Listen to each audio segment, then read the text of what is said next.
terrifying crash and splash landing for certain. According to one passenger, the plane came down so hard upon landing that it actually bounced the plane back up into the air, slammed back onto the runway, shot off the runway, through the perimeter fence, and ultimately 100 feet out into the St. Johns River.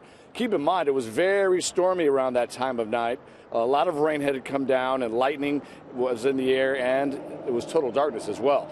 In all, 143 people on board made it back to land after being rescued.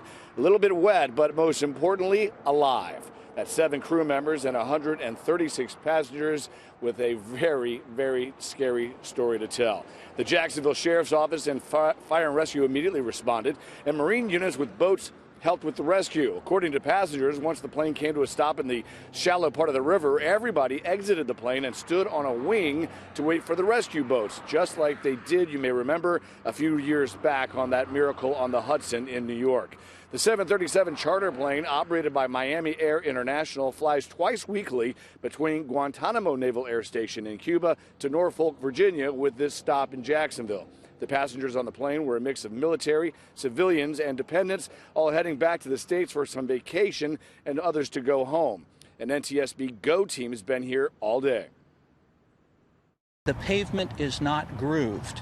What that means is a grooved pavement allows water to flow off the runway faster in the event of heavy rain. We don't know if that is a factor yet.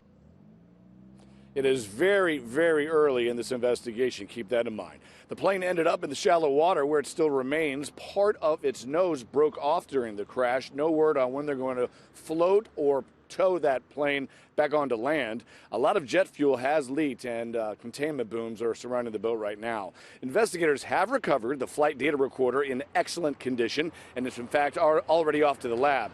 The cockpit voice recorder, however, is in the tail of the plane, and it remains underwater and unrecovered.